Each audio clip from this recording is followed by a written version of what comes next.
시편 13편 4절 5절 6절 보겠습니다.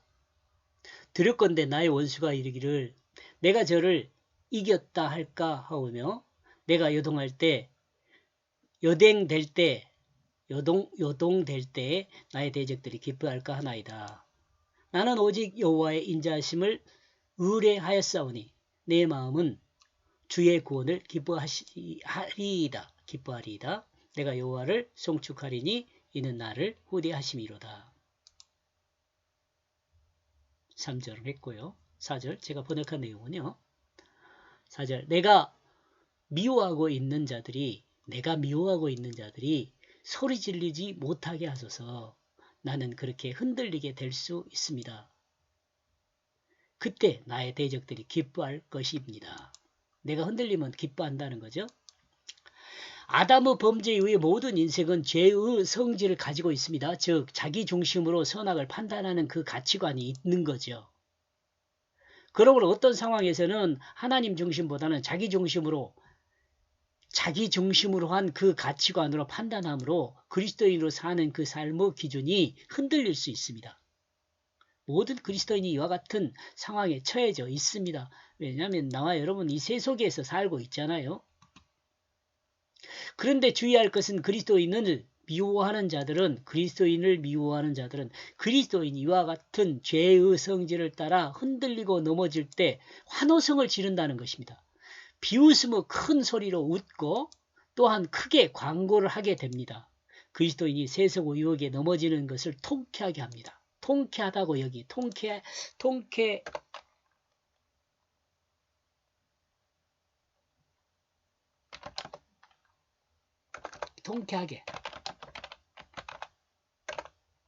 통쾌하게 여깁니다.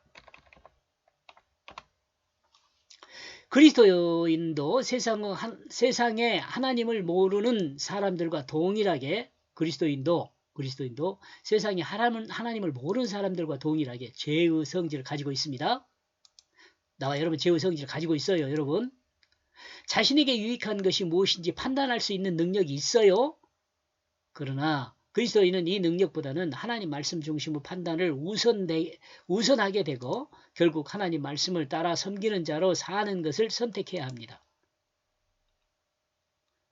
그러므로 살아계신 하나님의 덕을 드러내야 합니다. 덕이란 게 뭘까요? 저는 덕이라는 것을 상대편을 미안하게 만드는 것, 이게 덕이라고 이야기하는 거예요. 상대편이 나한테 미안하게 만드는 것. 그것을 계속 쌓아가면 좀 좋은 사람이 되지 않겠어요? 이와 같은 삶이 곧 그리스도인의 삶입니다. 5절, 6절. 사실은요, 원문에는 6절이란 표현이 없어요. 네, 지금 제가 여기서부터 6절이에요. 5절로 돼 있는데, 이 나누는 겁니다. 그러므로 나는 당신의 친절하심 안에서 신뢰하고 있습니다. 나의 이 마음은 당신에게 구원받은 것을 기뻐하고 있습니다. 나는 노래하고 있습니다. 여호와가 나를 완벽하게 다루었기 때문입니다. 여러분, 여러분 소망하지 않아요? 이런 거? 여호와가 나를 완벽하게 다루어주면 얼마나 고맙겠어요. 그렇죠? 근데 그 완벽하게 다루어줌을 바라려면 우리가 말씀 안에 있어야 돼요. 하나님 말씀의 간섭으로 하나님의 인도와 보호를 받는 그리스도인은 온전하며 완벽하게 친절하신 하나님을 신뢰합니다. 이는 하나님의 간섭에 의해서 삶을 경험한 사람이 할 수 있는 능력의 삶이라 할 수 있어요. 긴박한 상황에서 하나님의 음성을 듣고 자신의 불완전한 모습을 돌이켜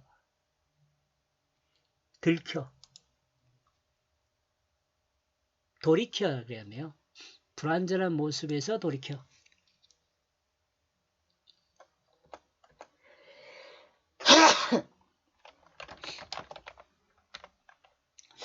자신의 불완전한 모습에서 돌이켜 하나님의 인도를 받는 새롭게 된 경험이 있는 사람은 하나님의 그 구원에 기뻐하며 감사하게 됩니다.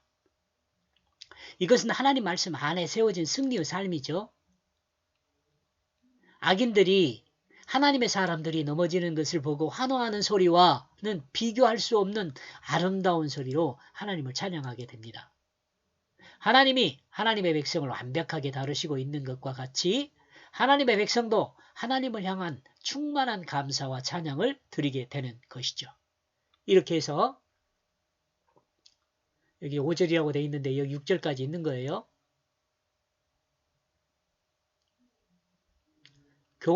말씀이 주는 교훈을 생각해 보면은요, 하나님은 우리를 사망에 잠자도록 버려두지 않는다. 하나님은 우리를 말씀으로 인도하고 보호하신다. 그리스도인도 세속에 흔들릴 수 있다. 하나님의 인도와 보호는 완벽하다. 하나님의 인도와 보호를 뭘라 그러? 하나님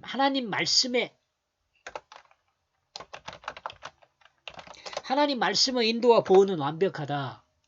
경험자는 완벽하게 다루시는 하나님께 감사하고 기뻐 찬양한다. 이렇게 생각해 볼 수 있습니다. 여기까지 보겠습니다. 고맙습니다.